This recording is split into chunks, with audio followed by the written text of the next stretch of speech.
I was sitting in a hospital hallway with a phone in my hand doing the math for the fourth time, praying the numbers would change. They never did.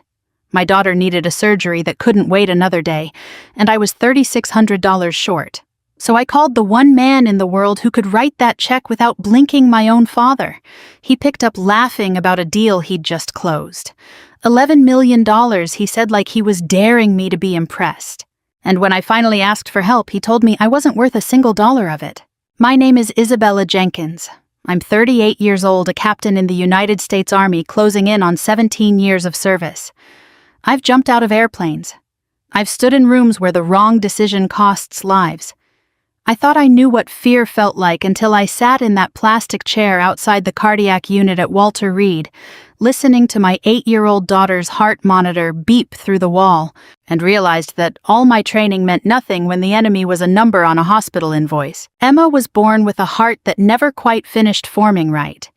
We'd managed it for years with medication, with checkups, with a kind of careful optimism that let us live normal lives in between the scary parts. But 2 weeks ago, the cardiologist sat me down with that particular gentleness doctors use right before they tell you something is worse than you hoped, and said the valve couldn't wait any longer. Surgery, now. And the number attached to it even after insurance. Even after everything the Army covered left a gap of $3,600 standing between my daughter and an operating table. I want you to understand something about me before I go further. I don't ask for help. I was raised, if you can call it that, to believe that asking meant weakness, and weakness meant you didn't belong in this family. So when I tell you I sold my car, when I tell you I emptied a savings account I'd been building since my first deployment, when I tell you I called in favors from soldiers I served with 15 years ago, understand that every single one of those calls cost me something. Pride is expensive when you're broke. Still, $3,600 sat there like a wall I couldn't climb. I told myself I wouldn't call him. I'd promised myself that a long time ago, somewhere around the 5th birthday of mine, he didn't show up for, or maybe the 12th, I honestly lost count. But Emma was 3 days from surgery, and I was out of proud options, so I sat in my car in the hospital parking garage and dialed my father's number for the first time in almost 2 years. He picked up on the 4th ring, and I could hear him before I could even get a full sentence out, that booming, self-satisfied voice, mid-conversation with someone else, waving me off like an interruption. Hold on, he said to whoever was in the room with him. Then to me, Isabella, this is a surprise. I kept it simple. I didn't ask for a gift. I didn't ask for an inheritance I knew I'd never see. I asked for a loan, $3,600, whatever terms he wanted, I'd sign anything. I told him it was for Emma's heart surgery. There was a pause, and for one stupid, hopeful second, I thought maybe something in him would soften. Instead, he laughed. Not a cruel laugh, exactly worse, an amused one, like I'd told a joke he didn't expect from me. "Do you know what I did this morning?" he said. "I closed an $11 million deal, 11 million, Isabella, before 10 a.m. He said it the way other men might mention the weather, except he wanted me to feel the weight of it, wanted me to understand exactly how far beneath that number I was standing. I told him I wasn't asking about his deal, I was asking about his granddaughter. "You'll get nothing from me," he said, and his voice went cold in that particular way I remembered from childhood, the tone that meant the conversation was already over in his mind. "My money goes to people who understand family, who show up, who don't disappear for years and then call when they need something." I wanted to remind him who disappeared first. I wanted to remind him that I was 19 years old at my own mother's funeral while he was already introducing us to Carol. But I didn't have the strength for that fight, not that day, not with Emma's surgery hanging over everything. So I just sat there, phone pressed to my ear, saying nothing while my father hung up on me without another word. I remember staring at the phone afterward like it might ring again, like there was some version of this where he called back and apologized. It didn't ring. The garage was quiet except for the hum of the fluorescent lights, and I sat there feeling something crack open in my chest that I'd spent years keeping sealed shut. That's when I heard a knock on my window. It was Aunt Margaret, my mother's younger sister, 63 years old, living on a fixed income that barely covered her own bills, standing outside my car in a windbreaker that had seen better winters, holding an envelope in both hands, like it was something sacred.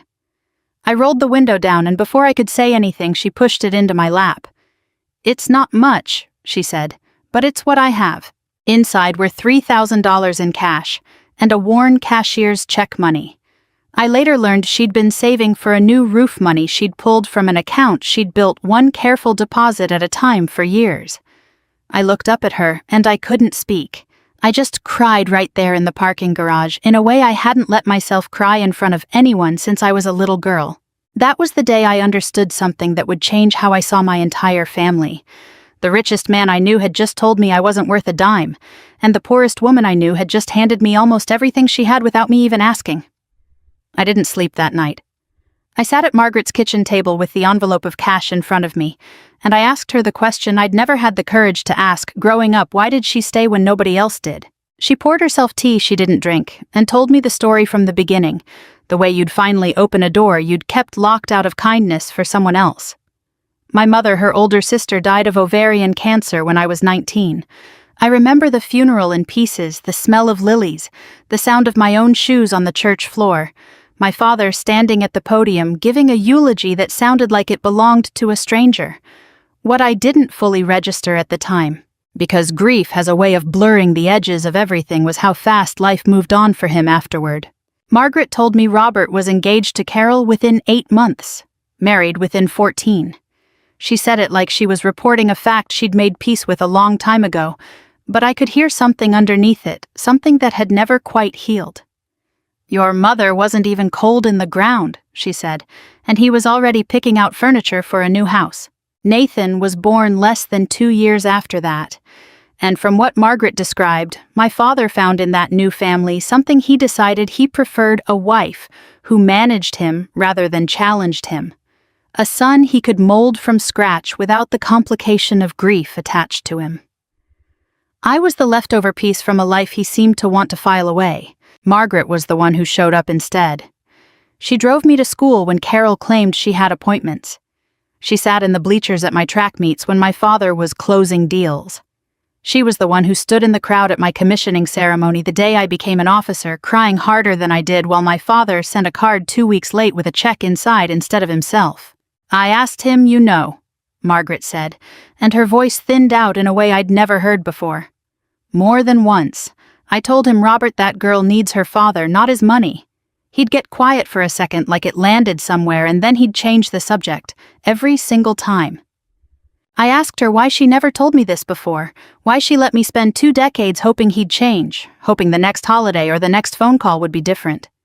She looked at me with an expression I can only describe as tired love. "Because you needed to believe in something," she said. "And I didn't want to be the one who took that from you. Some things people have to lose on their own timeline." I held the envelope again, feeling the weight of it differently now. Margaret told me those $3,000 had been set aside for her roof, which had been leaking since the spring, patched twice already with tarps and prayers. She said it without any performance of sacrifice, no expectation that I'd protest or refuse it, just a plain statement of fact, the way you'd mention you'd given someone your umbrella in the rain. I told her I couldn't take it, that I'd find another way, that her roof mattered too. She took my hands in both of hers, and her grip was stronger than I expected from someone her age. "Emma is my great-niece," she said. "The roof can wait. Hearts can't." That night, still $200 short, even with Margaret's gift stacked on top of everything else I'd scraped together, I lay awake running numbers in my head like calculating rounds of ammunition, trying to find $600 more somewhere in a life that had already been wrung dry. I decided somewhere around 3 in the morning that it didn't matter. Emma's surgery was happening regardless. I would find a way to cover the gap, even if it meant selling the ring my mother left me, the only thing of hers I had left. I didn't have to. The next morning, my phone buzzed with a notification from my old unit's family readiness group. A wire transfer $600 exactly sent by Master Sergeant Daniels, a man I'd served 2 tours with, someone who'd carried me on his back for 4 miles during a training exercise gone wrong, and never once brought it up afterward like it was a debt owed. The message attached read simply, "Heard about Emma, get her fixed, pay it forward someday." No fanfare, no expectation of thanks. Just a soldier taking care of another soldier's family the way we're trained to, the way that actually means something. I called him crying and he brushed it off the way men like him always do, told me to focus on my daughter and not worry about anything else. I hung up the phone and sat in the quiet of Margaret's guest room, feeling something I hadn't expected to feel in the middle of all this fear. A strange, aching gratitude, not for what my father had, but for what the people around me were willing to give even when they had so much less. The next afternoon I signed the final paperwork at the hospital admissions desk, every dollar accounted for, every gap closed not by blood but by people who'd chosen to love me anyway. I remember watching the nurse wheel Emma's bed toward the operating room doors, her small hand gripping a stuffed rabbit I'd bought her the day she was born, and I remember thinking with a clarity that surprised me even then, that whatever happened next, I already knew who my real family was. It wasn't the man who'd bragged about $11 million. It was the woman who'd handed me her last $3,000 without a single condition attached. The waiting room outside a pediatric cardiac unit has its own particular silence. It isn't peaceful. It's the silence of people holding their breath collectively, pretending to read magazines they aren't reading, checking phones for messages that won't come until the surgeon walks through those double doors. I sat there for 6 hours with Margaret's hand wrapped around mine, and somewhere around hour 4 I stopped being able to feel my own fingers. Not from circulation, but from how hard I was gripping her. When Dr. Alvarez finally came through those doors, still in scrubs mask pulled down around her neck, I read her face before she said a single word, and something in me finally allowed itself to unclench. "She did great," the doctor said. "Better than great. The valve repair went exactly the way we hoped. She's going to have a strong heart, Captain Jenkins." I don't remember standing up. I don't remember crossing the room. I just remember Margaret's arms around me and both of us crying in a way that had nothing to do with sadness anymore, the kind of crying that empties you out and fills you back up at the same time. Emma woke up groggy that evening, blinking against the recovery room lights, and the first thing she asked for wasn't me, it was her stuffed rabbit, which told me everything I needed to know about how much of her spirit had survived that operating table intact. I sat by her bed until she fell back asleep, watching the steady, strong rhythm on the monitor, a rhythm that no longer had that dangerous flutter underneath it. For the first time in weeks, I let myself believe the worst part was over. I was wrong about that, but not in the way you'd expect. The next morning, while Emma was still sleeping off the anesthesia, my father walked into the hospital. I want to be clear that some small, foolish part of me hoped even then, even after everything, that he'd come to see his granddaughter. That maybe the surgery had shaken something loose in him, some dormant sense of family he'd buried under decades of ambition. That hope lasted exactly as long as it took him to open his mouth. "Where's Margaret?" He said not even a hello, not even a glance toward Emma's room down the hall. I told him she'd stepped out to get coffee and asked what this was about. He informed me in the clipped tone of a man delivering a business memo rather than speaking to his own daughter that Margaret had taken money that belonged to the family, and he expected it returned. Immediately. In full. I stared at him, genuinely trying to understand if I'd misheard. "That was her own money," I said. "Her savings. She gave it to me for Emma's surgery." "It's family money," he said, as though the phrase explained everything, as though blood created some kind of collective account he could withdraw from at will while contributing nothing to it himself. "And besides, it's inappropriate. She's manipulating you, using your situation to feel important, to insert herself where she doesn't belong." Right on cue, Carol appeared behind him in the hallway, arms crossed, wearing the particular expression of satisfaction she always got when there was family conflict to stir. "We all saw this coming," she said to no one in particular, loud enough to make sure I heard it. "Margaret's always wanted to play the martyr, probably feels important swooping in like some kind of savior." Nathan trailed in a few steps behind her, phone in hand, barely looking up. "Yeah, don't let her fool you," he said, that lazy, condescending drawl he'd perfected over the years. "She's not a hero. She's just bored and broke and wants attention." Something in me, something that had stayed quiet through years of exactly this kind of treatment, finally refused to stay quiet anymore. I felt it rise up through my chest like heat steady, and controlled the way I'd trained myself to be under actual fire, and I stepped between my father and the hallway leading to Emma's room. "That woman," I said, my voice low but absolutely unshaking, sat with me every single day of my childhood that none of you bothered to show up for. She gave me the money that saved my daughter's life while you were bragging about $11 million. So no, nobody is getting that money back. And nobody in this family is setting foot near my daughter's room again unless I say otherwise. The hallway went quiet in a way I'd never experienced with my father before. He wasn't used to being spoken to like that, especially not by me, and I watched something flicker across his face.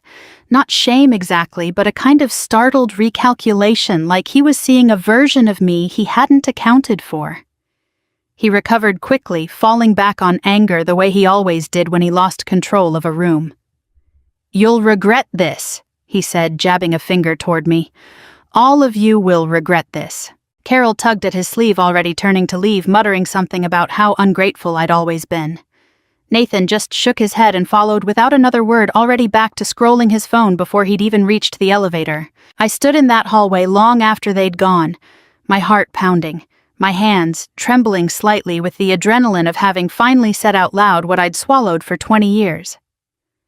Margaret came back a few minutes later, with 2 cups of vending machine coffee, and immediately knew something had happened from the look on my face.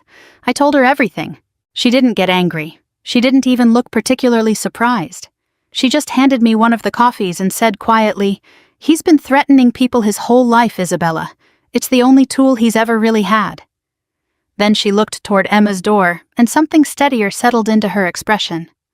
"But we're not the ones who should be scared right now." I didn't fully understand what she meant by that until a few weeks later when she brought me an old wooden box that would change everything I thought I knew about my mother, my father, and the 20 years of silence sitting between us. Emma was home recovering, sleeping 10 hours a night the way growing children do after their bodies have been through something enormous, and I finally had a few quiet evenings to breathe.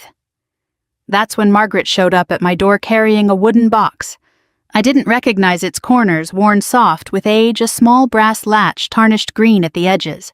"This was your mother's," she said, setting it on my kitchen table like it might still be fragile after all these years. "I've kept it since the funeral. I always meant to give it to you when you were ready. I think you're ready now." Inside were letters, bank statements, yellowed at the folds photographs of my mother, as a young woman I barely recognized, laughing in a way I only vaguely remembered from early childhood before illness had worn that laughter down. And near the bottom, folded in thirds inside a plain envelope, a handwritten document with my mother's careful looping signature at the bottom. A will, not the official one that had been read after her death, the one that left everything to my father to manage on my behalf, until I turned 25. This was different, a personal letter alongside a separate handwritten note describing an investment account she'd opened in my name years before she got sick, money from her own inheritance, money she'd wanted to keep separate and protected for me specifically. I read it twice then, a third time my hands going cold. According to this document, that account should have held a substantial sum by the time I turned 25. When I asked my father about it years ago, back when I was young and naive enough to still ask him things directly, he told me the account had been lost in a bad investment, that the market had wiped it out, that he was sorry, but there was nothing left. I remember believing him. I remember apologizing to him for even asking. Margaret watched my face as I put the pieces together, and I could tell she'd known some version of this for a long time, carrying it the way she carried everything painful in this family, quietly, protectively waiting for the right moment. "I always wondered," she admitted. "Your mother told me about that account before she got sick. She was proud of it, proud that you'd have something that was truly yours, something Robert couldn't touch or take credit for. When she died, and you never mentioned it, I assumed it had just disappeared the way your father said. I didn't have proof of anything until she gave me this box years later, telling me to hold on to it for you. I spent the next several nights barely sleeping, going through old bank statements Margaret had also saved, cross-referencing dates, and what I found made my stomach turn in a way physical pain never had. There were transfer records, faded but legible, showing that account being moved, not lost, not devalued by some unfortunate market crash, but transferred directly into a holding entity connected to my father's real estate company. 21 years ago. right around the time he'd built the second wing of his business headquarters. I brought everything to a lawyer, a woman named Patricia Reyes, who specialized in estate and financial fraud, someone Margaret had actually found through a support group for elder financial abuse survivors, which told me something about how many families dealt with exactly this kind of betrayal. Patricia went through the documents with the careful, unhurried patience of someone who'd seen this pattern before, and after almost 2 hours of review, she looked up at me with an expression that was equal parts sympathy and quiet professional certainty. "This isn't just a family disagreement," she said. "This looks like a documented pattern of misappropriation. If these transfer records are authentic, and they appear to be your father moved funds that were legally designated for you into his own business under circumstances that would be very difficult to explain innocently." She didn't stop there. Digging further into public financial filings, she found something else, an old life insurance policy taken out on my mother, one I'd never known existed with a payout that had also somehow been absorbed into my father's business finances, rather than distributed according to the policy's actual beneficiary designation, which listed me as a secondary recipient upon reaching adulthood. I sat in that lawyer's office feeling something shift permanently inside me. This wasn't about the $11 million he'd bragged about on the phone. This wasn't even really about the money at all, not fundamentally. It was about 20 years of being told I wasn't valued enough to matter, while the entire time the truth was that I'd been valued enough to steal from. Patricia leaned forward slightly, her voice gentler now. "You have real grounds here, Isabella. If you want to pursue this, we can. It won't be quick, and it won't be easy, especially against someone with his resources. But the paper trail is strong. I thought about Emma sleeping safely in the next room because of a nurse's compassion, an army sergeant's loyalty, and an aunt's last $3,000. I thought about my mother's careful handwriting setting aside something just for me, something she believed would protect me long after she was gone. I thought about my father's voice on the phone laughing about $11 million, while his own granddaughter's heart surgery hung in the balance of $3,600. "Yes," I told Patricia, "I want to pursue this, not for the money, for the truth." She nodded slowly, already reaching for a fresh legal pad. "Then let's build the case. Word travels fast in families like mine, even when you try to keep things quiet. Within 2 weeks of Patricia formally sending my father a letter outlining our findings and requesting records, Robert knew exactly what was coming. And true to form, he decided the best defense was open contempt. He called me directly this time, something he hadn't done in years without Carol or Nathan hovering in the background feeding him lines. His voice had that particular swagger men get when they've never once faced real consequences and genuinely believe that pattern will hold forever. "You think you can afford to fight me?" he said, not even bothering with a greeting. "I have lawyers who bill more per hour than you make in a week. You'll bankrupt yourself before this ever sees a courtroom." I let him finish. I'd learned a long time ago in the Army that the person who needs to fill every silence with noise is usually the one most afraid of what that silence might reveal. "I appreciate the concern," I said evenly, "but I think you'll find I have more support than you're expecting." He laughed and hung up the way he always did when he wanted the last word without risking an actual response. What he didn't know, what none of them knew, was that this fight had already stopped being just mine. Word had reached my old unit the way it does in military circles, where loyalty runs deeper than most civilians understand. Master Sergeant Daniels, the same man who'd wired $600 without hesitation, connected me with a Veterans Legal Assistance Fund, an organization that specifically helped service members and their families navigate financial exploitation cases, especially ones involving elderly relatives or family fraud. They agreed to cover a significant portion of the legal costs, treating my case as exactly the kind of injustice they existed to fight. A retired Army JAG officer, Colonel Whitfield, a woman who'd mentored me early in my career and never fully let go of that role, even after she retired, offered to consult on the case pro bono, reviewing every document Patricia's team assembled with the same exacting standard she'd once applied to courts martial. And an old friend of my mother's, a woman named Dolores, who'd worked alongside her decades earlier. came forward with something I hadn't even known to look for: old correspondence between her and my mother, discussing that very investment account, discussing my mother's specific wishes for it, written years before her illness, in her own hand, dated and clear. Piece by piece, the case built itself into something far sturdier than my father imagined possible. Carol, meanwhile, had been busy doing what Carol always did best, spreading her own version of events to anyone who'd listen. I heard through distant relatives that she'd been telling people I was only after Robert's money, now that I'd realized $11 million was on the table, that grief and desperation had turned me greedy, that Margaret had poisoned me against my own father for her own selfish reasons. It stung hearing that, even secondhand. But it also clarified something for me. This had never really been about greed, not for 1 second, and hearing myself accused of it only sharpened my resolve to make sure the truth came out clean and complete, with no room left for anyone to twist it into something ugly. Nathan, for his part, seemed to treat the entire situation as an inconvenience rather than a crisis, texting me periodically with messages that ranged from dismissive to outright cruel. "Hope this makes you feel better about yourself," one read. Another simply said, "Dad built everything from nothing. You want to tear it down over some old paperwork." I didn't respond to any of them. I was saving my energy for people who actually mattered. As Patricia's investigation deepened, something else emerged that none of us had anticipated. In tracing the movement of my mother's original investment funds through my father's business records, her forensic accountant noticed irregularities that extended beyond just my situation.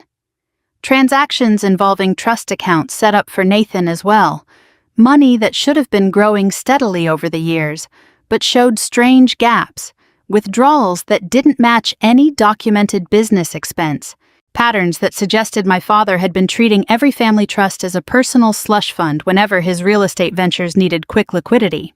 I felt something complicated when Patricia told me this. Not satisfaction exactly, because Nathan's blindness to all of it, his years of casual cruelty toward me, hadn't earned my sympathy. But there was a strange, sad recognition in realizing that even the golden child, even the son who'd received every ounce of attention and preference I'd been denied, had ultimately been just another asset in my father's ledger, valued only as long as he served a purpose. Robert, for all his bluster, started making mistakes as the pressure mounted. He fired his longtime accountant abruptly, a woman named Rosa Delgado, who'd worked for him for nearly 15 years, apparently trying to cut off a potential witness before she could be subpoenaed. It backfired spectacularly. Rosa, feeling betrayed after over a decade of loyal service tossed aside without explanation, reached out to Patricia's office herself, offering to testify about financial practices she'd been quietly uncomfortable with for years, but had been too afraid to report while still employed. By the time the mediation date was set, my father's carefully constructed image of invincibility had started to crack in places even Carol couldn't smooth over with rumors and deflection. He still walked into that first mediation session with his chin high, still radiating the confidence of a man who'd never once lost a fight he cared about. But for the first time in my entire life, I walked in beside him, not as the daughter asking for scraps, but as someone holding a truth he could no longer control. The mediation room was smaller than I expected, all beige walls and a long conference table, the kind of sterile space designed to strip emotion out of decisions that were in this case entirely made of emotion. My father walked in, wearing his best suit, the one he reserved for closing big deals, and I understood immediately that he still believed this was a negotiation he could win through sheer presence alone, the way he'd won every argument in this family for as long as I could remember. He sat across from me with Carol beside him, and his own attorney, a sharp young man named Foster, who kept glancing at his phone like he had somewhere more important to be. Patricia sat beside me, calm and unhurried, with a folder in front of her that I knew contained the accumulated weight of months of work. Robert opened with confidence, addressing the mediator directly rather than looking at me. "This is a family disagreement that's gotten blown wildly out of proportion," he said. "My daughter is grieving, emotional, and unfortunately being influenced by people who don't have her best interests at heart." Patricia let him finish completely before she opened her folder. She didn't raise her voice. She never needed to. She simply began laying out documents one at a time, methodically, the way you'd deal cards in a game where you already knew you held the winning hand. Bank transfer records showing my mother's investment account moving into his company's holdings 21 years ago. The insurance policy documentation with my name listed as secondary beneficiary, funds that had never been distributed as required. Rosa Delgado's signed statement detailing years of financial irregularities she'd witnessed as his accountant patterns. She said she'd raised concerns about internally more than once, only to be told to keep the numbers flexible. I watched my father's face change with each document, watched the confidence drain out slowly the way water leaves a cracked vessel, not all at once but steadily, inevitably. He tried to interject a few times, tried the old tactics, calling the documents misunderstandings, calling Rosa disgruntled and unreliable. But Patricia had anticipated every deflection, and each time she simply produced another piece of corroborating evidence until his objections started sounding less like defense and more like desperation. Then Margaret was called in. I hadn't expected this to be as hard for her as it clearly was. She'd agreed to testify to formally put on record everything she'd told me privately over these past months. But watching her walk into that room, watching her hands shake slightly as she took her seat, I realized how much courage this actually required from a woman who'd spent her entire adult life staying quietly in the background, never wanting to make waves, never wanting to be the center of any conflict. She spoke steadily despite the nerves, describing decades of watching Robert dismiss and neglect his own daughter while building an entirely separate favored life with Carol and Nathan. She described specific conversations, specific dates, specific moments where she'd pleaded with him to show up for me and been rebuffed. She described finding the wooden box among my mother's things years earlier, understanding even then that something wasn't right about how that investment account had simply vanished, and choosing out of fear of confrontation to wait until she felt the moment was right to bring it forward. "I should have said something sooner," Margaret told the room, her voice cracking slightly. "I let fear keep me quiet for too long. I won't do that again." Robert's attorney tried one final move, attempting to paint Margaret's testimony as biased, motivated by old family resentment rather than fact. But the paper trail didn't care about motivation. Documents don't hold grudges. Bank statements don't have feelings. And every single record Patricia laid on that table told the same consistent story, regardless of who was speaking. Somewhere in the middle of all this, Nathan's own attorney, because it turned out Nathan had quietly hired someone. The moment he learned his trust fund was also under scrutiny, requested a brief recess to review new information that had just been provided regarding his own accounts. I watched Nathan's face during that request, watched the casual arrogance he'd worn through this entire process finally slip, replaced by something closer to genuine alarm. For the first time, I think, he understood that our father's carelessness with money hadn't been reserved just for me. It had simply been a matter of time before it touched him too. Carol tried to excuse herself during the recess, claiming a headache, moving toward the door with the kind of urgency that suggested she wanted to be anywhere else in the world. Robert's attorney asked her to stay, reminding her that her name appeared on several of the business accounts in question as well, and I watched her sit back down slowly, all her earlier confidence evaporating. When the mediation resumed, my father sat quieter than I'd ever seen him. He wasn't preparing his next attack anymore.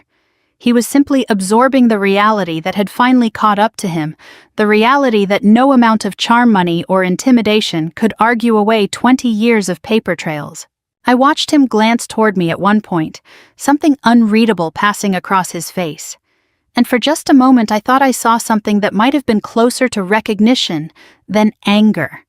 A dawning, uncomfortable understanding that the daughter he'd dismissed as ungrateful and undeserving had actually been the one constant. The one person in this entire family who'd never once tried to take something from him that wasn't rightfully hers. Everyone else in that room, it turned out, had been circling his money for years. I had only ever wanted the truth. By the end of that session, it was clear there would be no simple, quiet resolution. The evidence was too extensive, the implications too serious, the involved parties too numerous. Robert's attorney requested time to discuss settlement terms rather than proceed toward a full trial, a request that told me everything about how this was actually going to end.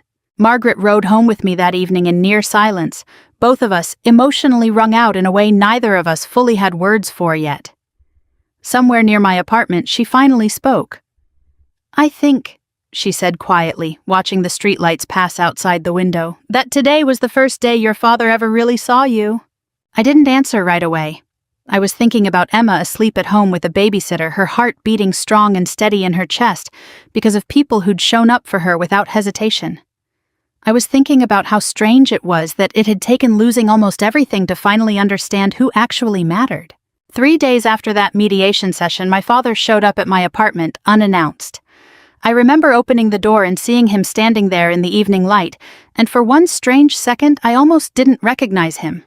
He looked smaller somehow, not physically, but in some deeper way, like a man who'd spent his whole life standing on a foundation that had just been proven hollow. He wasn't there to apologize. I understood that within the first 10 seconds, watching his jaw set in that familiar, stubborn way. He wanted Margaret to retract her testimony. He wanted me to drop the case before it went any further, before the settlement terms became public record, before his name got attached to words like misappropriation in any official capacity that might follow him into every future business deal.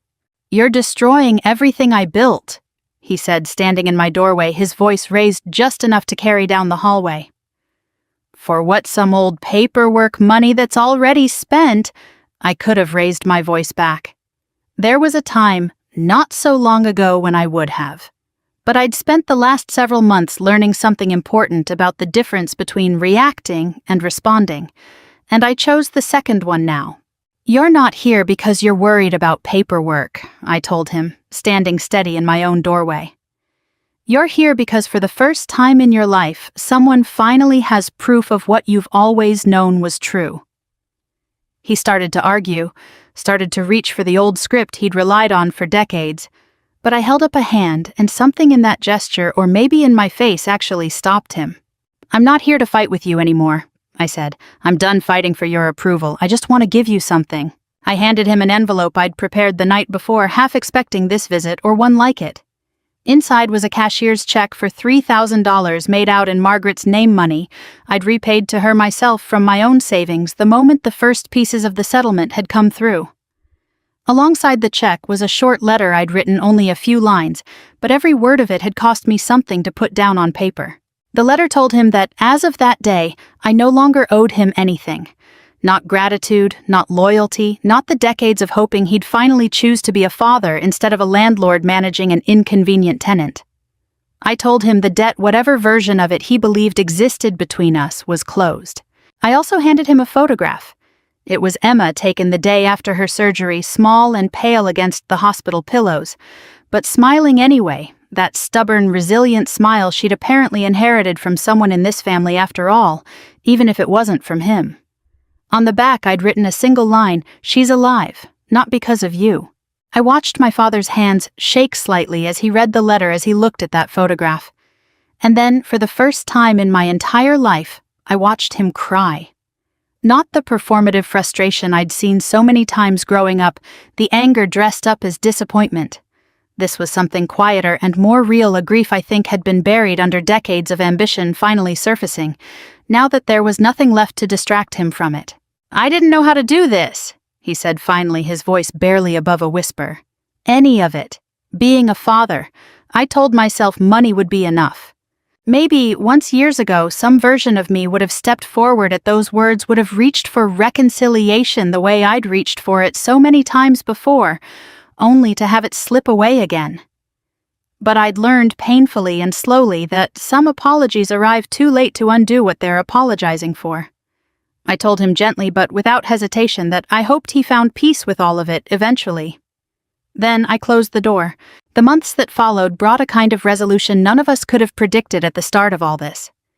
The settlement required my father to liquidate significant portions of his real estate holdings to cover the restitution owed not just to me, but to Nathan's improperly managed trust as well, and to cover the legal costs of the extensive investigation Rosa Delgado's testimony had helped uncover. Nathan humiliated and financially exposed in ways he'd never anticipated. Quietly resigned from the family company and moved to another state, and I haven't heard from him since. Carol filed for divorce less than 4 months later, taking whatever she could salvage before what remained of my father's empire finished collapsing entirely.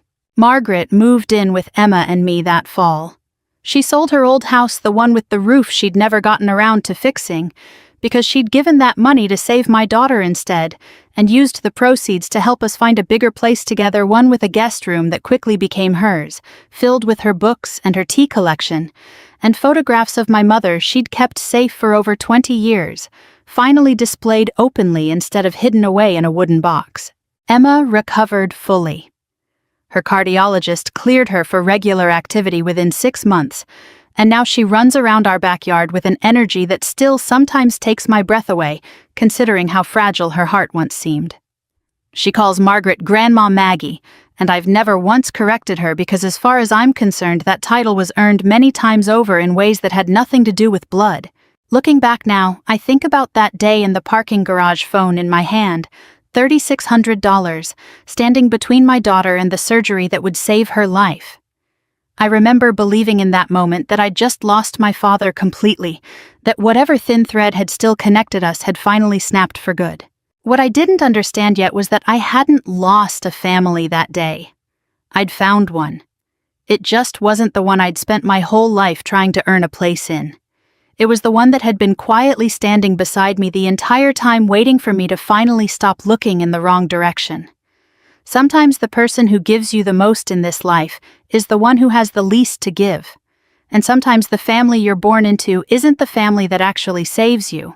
If this story moved you even a little, I'd love to hear where you're watching from tonight. Drop a comment below and let me know. Sometimes just knowing someone out there understood makes all of this worth telling.